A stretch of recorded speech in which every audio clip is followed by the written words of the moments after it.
नमस्कार दोस्तों, स्वागत है आपका आज के मुख्य समाचारों की वीडियो में। जी हां दोस्तों, यहां पर आपको देखने को मिलेगी सुबह से लेकर शाम तक की सारी के सारी बड़ी खबरें मुख्य समाचार ब्रेकिंग न्यूज अपडेट के रूप में। तो दोस्तों, आपसे रिक्वेस्ट है इस वीडियो को ज़्यादा से ज़्यादा लाइक और शेयर करें। तो दोस्तों, जान लेते हैं आज की पहली बड़ी खबर। शिरोमणि अकाली दल और बीएसपी ने किया पंजाब इलेक्शन 2022 के लिए गठबंधन का ऐलान। जी हां दोस्तों, पंजाब में 2022 में होने जा रहे विधानसभा चुनावों के लिए शिरोमणि अकाली दल और बहुजन समाजवादी पार्टी ने गठबंधन का ऐलान कर दिया है। पंजाब की राजनीति में इसे एक नया दिन बताते हुए शिरोमणि अकाली दल के अध्यक्ष सुखबीर सिंह बादल ने यह घोषणा की। 25 साल बाद यह दोनों पार्टियां एक साथ फिर से चुनावी मैदान में उतरेंगी। आपको बता दें दोस्तों, सीट शेयरिंग को लेकर बादल ने कहा कि इन चुनावों में 117 सीटों में से बसपा 20 सीटों पर और शिरोमणि अकाली दल बाकी 97 सीटों पर चुनाव लड़ेगी। साथ ही उन्होंने कहा कि हम मिलकर चुनाव में बड़ी जीत हासिल करेंगे। आपको बता दें कि अकाली दल ने पिछले साल केंद्र सरकार के नए कृषि कानूनों को लेकर भारतीय जनता पार्टी से गठबंधन तोड़ा था।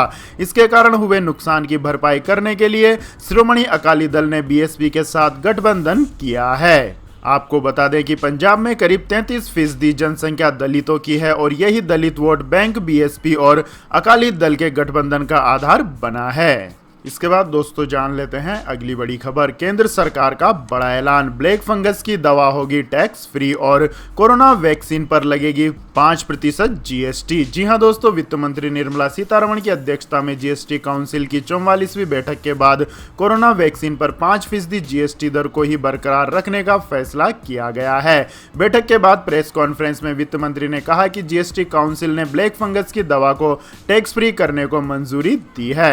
इसके अलावा जीएसटी काउंसिल ने रेमडेसिविर दवा पर जीएसटी 12% से घटाकर 5% करने के प्रस्ताव को भी मंजूरी दी है।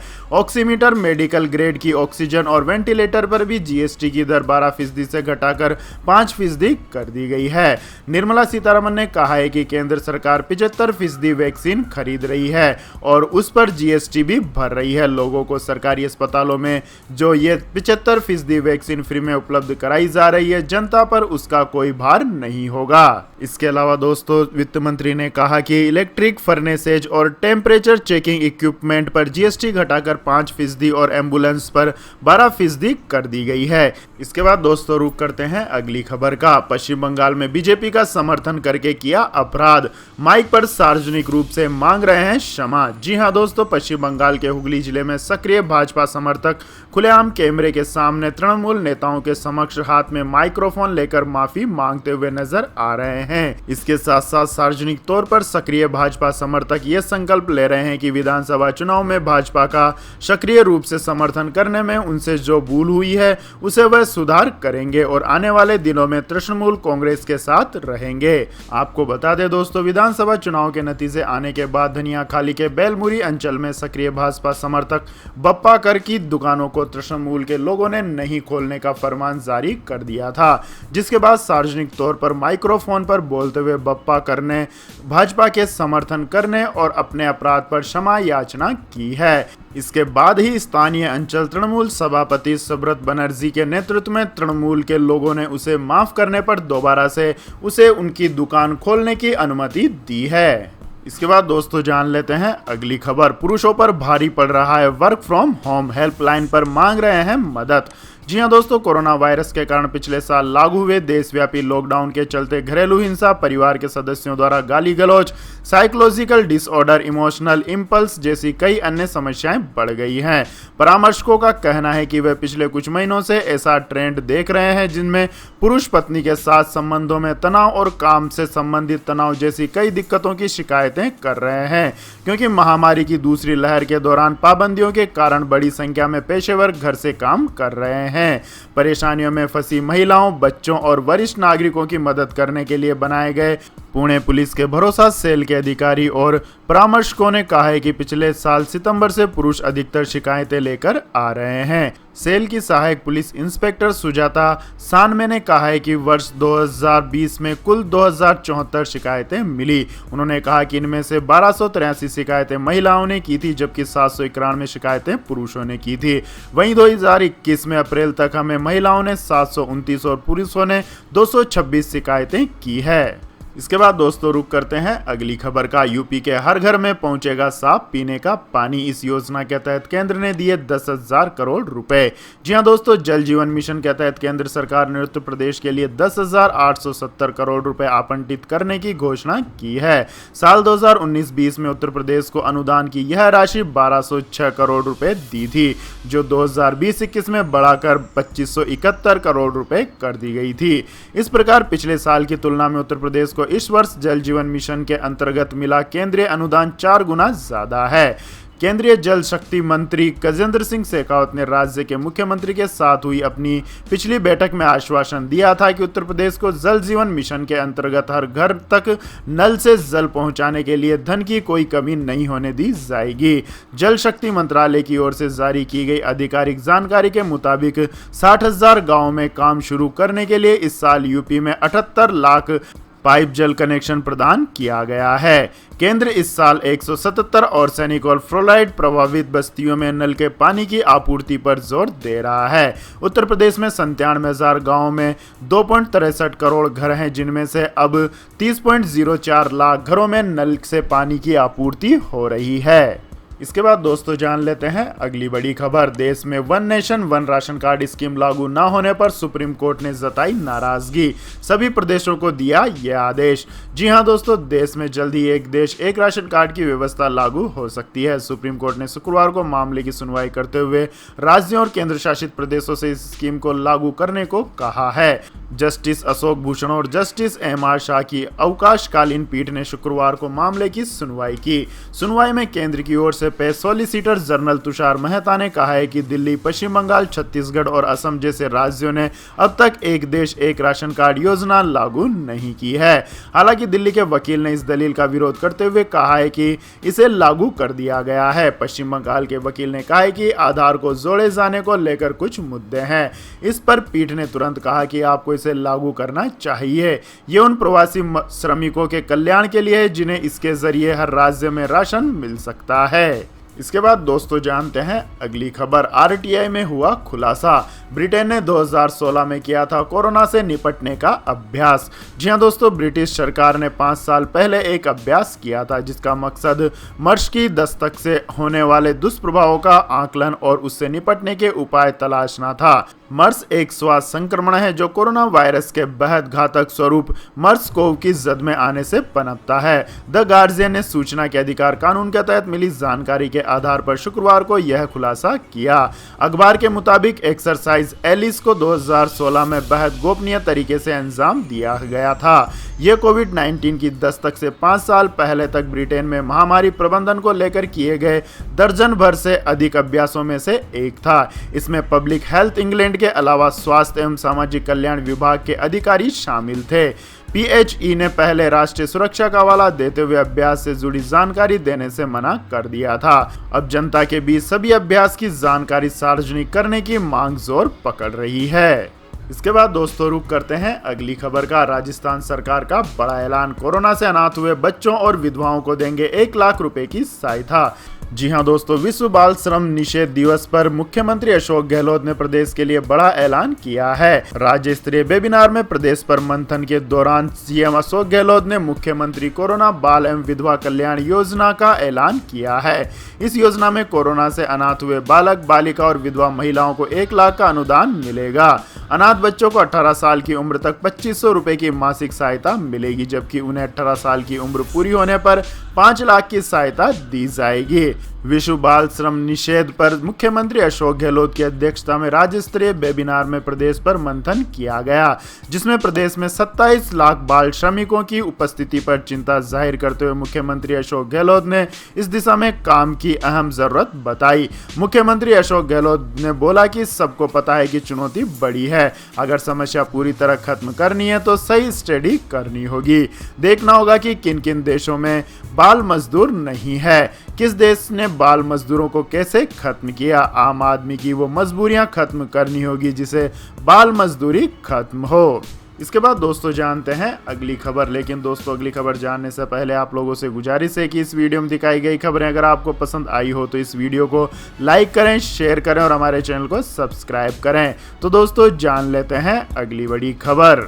दिग्विजय सिंह के बयान से संकट में कांग्रेस। जी हां दोस्तों, सोशल मीडिया पर सामने आए क्लब हाउस चैट विवाद ने कांग्रेस को परेशानी में डाल दिया है। पार्टी ने जम्मू कश्मीर में अनुच्छेद 370 हटाए जाने के मुद्दे पर अपने नेता दिग्विजय सिंह को नसीहत दी है। पार्टी ने कहा है कि आर्टिकल 370 के मुद्दे पर कांग्रेस का पक्ष जानने के लिए सभी नेताओं को कांग्रेस कार्य समिति के प्रस्ताव को पढ़ना चाहिए। यह प्रस्ताव अगस्त 2019 में पारित किया गया था। कांग्रेस प्रवक्ता पवन खेड़ा ने कहा कि 6 अगस्त 2019 को कांग्रेस कार्य समिति ने जम्मू कश्मीर को लेकर प्रस्ताव पारित किया था। कांग्रेस का रुख उसी प्रस्ताव में है। तमाम वरिष्ठ नेताओं से अपील है कि वे उस प्रस्ताव को देखें। सीडब्ल्यूसी ने उस प्रस्ताव में अनुच्छेद 370 को समाप्त करने के सरकार के तरीके को मनमाना और अलोकतांत्रिक करार दिया था। प्रस्ताव में कहा गया था कि जम्मू कश्मीर भारत का आंतरिक मामला है, साथ ही पाकिस्तान के कब्जे वाले कश्मीर और चीन के अधीन एक भूभाग भी भारत का अभिन्न अंग है। आपको बता दें दोस्तों, कांग्रेस नेता दिग्विजय सिंह ने क्लब हाउस संवाद में भाग लिया था। उसमें उन्होंने टिप्पणी की थी कि जम्मू कश्मीर से अनुच्छेद 370 हटाना और राज्य का दर्जा खत्म करना बहुत दुखद है। उन्हें यह भी कहा था कि केंद्र में सरकार आने पर उनकी पार्टी इस पर पुनर्विचार करेगी। इसके बाद दोस्तों जानते हैं अगली खबर। दिल्ली के प्राइवेट अस्पताल ने उठाया बड़ा कदम, गरीबों को मुफ्त दी जाएगी कोरोना वैक्सीन। जी हां दोस्तों, देश में जब से 18 साल के ऊपर के लोगों का टीकाकरण शुरू हुआ है, तब से प्राइवेट अस्पतालों में वैक्सीन की डोज के दामों पर बहस भी छिड़ी हुई है। इन सवालों को और बल जब मिला जब दिल्ली में वैक्सीन की किल्लत हो गई और 2 हफ्ते से ज्यादा समय तक दिल्ली के सरकारी सेंटरों पर वैक्सीनेशन नहीं हो पाया। उस समय कोरोना से बचने के लिए लोगों के पास वैक्सीन लगवाने के लिए सिर्फ प्राइवेट अस्पतालों का ही विकल्प बचा था। लेकिन सवाल था कि दिल्ली का गरीब आदमी कैसे दिल्ली के प्राइवेट अस्पतालों में वैक्सीन की एक डोज लगवा पाएगा, क्योंकि प्राइवेट अस्पताल वैक्सीन की एक डोज के लिए 650 रुपए से 1800 रुपए तक ले रहे थे। ऐसे में दिल्ली के द्वारिका स्थित आकाश अस्पताल ने सामने आकर द्वारिका में गरीबों के मुफ्त टीकाकरण का फैसला किया है। आकाश अस्पताल की रणनीति प्रमुख डॉक्टर मिनल चौधरी ने बताया कि जब दिल्ली में वैक्सीन की किल्लत हुई थी, तब आकाश अस्पताल ने अपनी जिम्मेदारी को निभाते हुए गरीबों के मुफ्त टीकाकरण का फैसला किया था। अब तक आकाश अस्पताल 1500 से ज्यादा गरीबों का मुफ्त में टीकाकरण कर चुका है और हमारा लक्ष्य इस महीने के अंत तक 4000 से ज्यादा गरीबों का मुफ्त टीकाकरण करना है। इसके बाद दोस्तों जान लेते हैं अगली खबर। सीमेंट सेक्टर में उतरेगा अडानी ग्रुप, लॉन्च की नई कंपनी अडानी सीमेंट। जी हां दोस्तों, गौतम अडानी की कंपनी अडानी ग्रुप नए सेक्टर में उतरने की तैयारी कर रही है। यह ग्रुप अब सीमेंट सेक्टर में उतरेगा। पोर्ट और एयरपोर्ट्स जैसे सेक्टर में अडानी ग्रुप पहले से ही मौजूद है। शेयर बाजारों को दी गई जानकारी में ग्रुप की फ्लैगशिप कंपनी अडानी एंटरप्राइजेस ने कहा है कि ग्रुप ने अडानी सीमेंट के नाम से एक फुल्ली ऑन्ड कंपनी की स्थापना की है। रेगुलेटरी फाइलिंग में अडानी इंटरप्राइजेस ने कहा है कि अडानी सीमेंट में अडानी कैपिटल का 10 लाख रुपए का ऑथराइज्ड शेयर कैपिटल है, 5 लाख रुपए का पेड अप शेयर कैपिटल है। इस नई कंपनी में 10 रुपए फेस वैल्यू वाले 50,000 इक्विटी शेयर हैं। अडानी सीमेंट को 11 जून को गुजरात के रजिस्ट्रार ऑफ कंपनीज के साथ रजिस्टर किया गया है। कंपनी ने अपना कारोबार अभी शुरू नहीं किया है, इस वजह से अभी इसका कोई टर्नओवर नहीं है। अडानी इंटरप्राइजेस ने कहा है कि अडानी सीमेंट सभी प्रकार का सीमेंट का उत्पादन और बिक्री करेगी। इसके बाद दोस्तों जान लेते हैं आज के मौसम अपडेट्स। तो दोस्तों, देश के कई हिस्सों में भारी बारिश की है चेतावनी, रेड अलर्ट जारी। जी हां दोस्तों, उत्तर भारत में जल्द मानसूनी बारिश के कारण भीषण गर्मी से राहत मिलने की संभावना है। मौसम विभाग के मुताबिक दक्षिण पश्चिमी मानसून के 14 से 15 जून तक दिल्ली, हरियाणा, पंजाब समेत उत्तर भारत के अधिकांश हिस्सों में पहुंचने की संभावना है। मानसून बंगाल की खाड़ी, उड़ीसा, पश्चिम बंगाल, झारखंड और बिहार के बाकी इलाकों में आगे बढ़ चुका है। अगले 24 घंटों में यह उत्तर प्रदेश और मध्य प्रदेश को कवर करेगा। मौसम विभाग ने मुंबई में अगले 2 दिन तक भारी बारिश की भी चेतावनी और जारी की है और इस बारे में रेड अलर्ट भी जारी किया है। मौसम विभाग की ओर से साझा की गई जानकारी के मुताबिक बंगाल की उत्तरी खाड़ी और उससे सटे गंगीय पश्चिम बंगाल और उड़ीसा तट तक एक कम दबाव का क्षेत्र बन गया है। अगले 24 घंटों के दौरान इसके और मजबूत होने की संभावना है। यह उड़ीसा को पार करते हुए मध्य भारत की ओर आगे बढ़ सकता है। इससे दक्षिण पूर्वी मध्य प्रदेश, पश्चिम बंगाल, झारखंड, तटीय कर्नाटक, तेलंगाना, नागालैंड, मणिपुर, मिजोरम और असम के कुछ हिस्सों में हल्की से मध्यम बारिश का पूर्वानुमान जताया गया है। इसके बाद दोस्तों जान लेते हैं आज के पेट्रोल और डीजल के दाम। तो दोस्तों देश में डीजल पहली बार 100 रुपए के पार। राजस्थान में डीजल का भाव 100 रुपए 5 पैसे प्रति लीटर पर पहुंचा। जी हां दोस्तों, पेट्रोल और डीजल के दामों में लगभग हर दूसरे दिन हो रही बढ़ोतरी के चलते देश में पहली बार डीजल 100 रुपए प्रति लीटर के पार पहुंच गया है। ऑयल मार्केटिंग कंपनियों ने शनिवार को पेट्रोल का दाम 27 पैसे और डीजल का 23 पैसे प्रति लीटर बढ़ा दिया। इससे राजस्थान के श्रीनगर में डीजल का भाव 100 रुपए 5 पैसे प्रति लीटर पर पहुंच गया है। आपको बता दें दोस्तों, भारत पाकिस्तान सीमा के निकट इसी जिले में पेट्रोल सबसे पहले 100 रुपए के ऊपर गया था, जहां यह शनिवार को 107.22 रुपए प्रति लीटर का हो गया है। श्रीगंगानगर में प्रीमियम पेट्रोल 110 रुपए 50 पैसे और प्रीमियम डीजल 103 रुपए 72 पैसे प्रति लीटर पर बिक रहा है। इसके बाद दोस्तों जान लेते हैं अगली खबर। फ्लिपकार्ट पर शुरू हुई big saving day sale. Phone gadgets पर मिल रही है 80% तक की छूट। जी हां दोस्तों, ई कॉमर्स वेबसाइट फ्लिपकार्ट पर प्लस मेंबर्स के लिए बिग सेविंग डे सेल की शुरुआत हो चुकी है। इस खास सेल में latest mobile phones, smart TV, AC, laptop, wearable समेत कई अन्य इलेक्ट्रॉनिक डिवाइसों पर भारी छूट और ऑफर दिया जा रहा है। फ्लिपकार्ट की आधारिक वेबसाइट के मुताबिक बिग सेविंग डेज 13 जून से शुरू होकर 16 जून रात 12 बजे तक जारी रहेगी, लेकिन फ्लिपकार्ट प्लस मेंबर्स के लिए ये 12 जून से ही शुरू हो जाएगी। इस दौरान state bank of India account holders को कार्ड से पेमेंट करने पर अन्य ऑफर्स के साथ साथ 10% का अतिरिक्त इंस्टेंट डिस्काउंट भी मिलेगा। इसके बाद दोस्तों जान लेते हैं अगली खबर। जैक मा को चीन की दीवार लांघने का मिला खामियाजा। 8 महीने में आधी हो गई हैसियत। जी हां दोस्तों, दुनिया के 25वें सबसे अमीर शख्स रहे जैक मा का एम्पायर धीरे धीरे ढह रहा है। चीनी सरकार की बेरुखी इतनी बढ़ गई है कि 1 साल पहले जिस एम्पायर का वैल्यूएशन 1326 अरब डॉलर था, वह आज घटकर आधा हो गया है। खासकर एंट ग्रुप का कारोबार पूरी तरह चौपट हो गया है। पहले उसका आईपीओ कैंसिल हुआ, फिर कंपनी के कारोबार का बिकना। कुल मिलाकर जैक मा के लिए रहा आसान नहीं है। एक एक कर उसका ग्रुप पर से नियंत्रण खत्म होता जा रहा है। अपनी हिस्सेदारी बेचनी पड़ रही है। आपको बता दें दोस्तों, अलीबाबा का वैल्यूएशन अक्टूबर 2020 में 857 अरब डॉलर था, जो अब घटकर 588 अरब डॉलर पर आ गया है। वहीं एंट ग्रुप का अगर बीते साल आईपीओ आता तो यह दुनिया का सबसे बड़ा ऑफर हो सकता था, लेकिन एन मौके पर यह कैंसिल हो गया है और उसके साथ ही जैक मा की गर्दिश के दिन चालू हो गए हैं। आईपीओ के साथ एंट ग्रुप का वैल्यूएशन 470 अरब डॉलर का होता, लेकिन अब ग्रुप महज 108 अरब डॉलर का रह गया है। आपको बता दें दोस्तों, जैक मा से पिछले साल बड़ी भूल हुई जब उन्होंने चीनी राष्ट्रपति की आलोचना की थी। जैक मा ने चीनी सरकार से अपील की थी कि व्यवस्था में ऐसा बदलाव किया जाए जो व्यवस्था में नई चीजें शुरू करने के प्रयास को दबाने की कोशिश ना करे। उन्होंने वैश्विक बैंकिंग नियमों को बुजुर्गों का क्लब करार दिया था। जैक मा का ये भाषण चीन की कम्युनिस्ट पार्टी को पसंद नहीं आया। इसके बाद से ही उनकी कंपनी को निशाना बनाया जाने लगा। तो यह थी दोस्तों आज की सभी महत्वपूर्ण बड़ी खबरें। और दोस्तों बारी आती है आज के माइंड क्विज क्वेश्चन की, जिसका जवाब देकर आप बन सकते हैं एक शानदार उपहार के विजेता।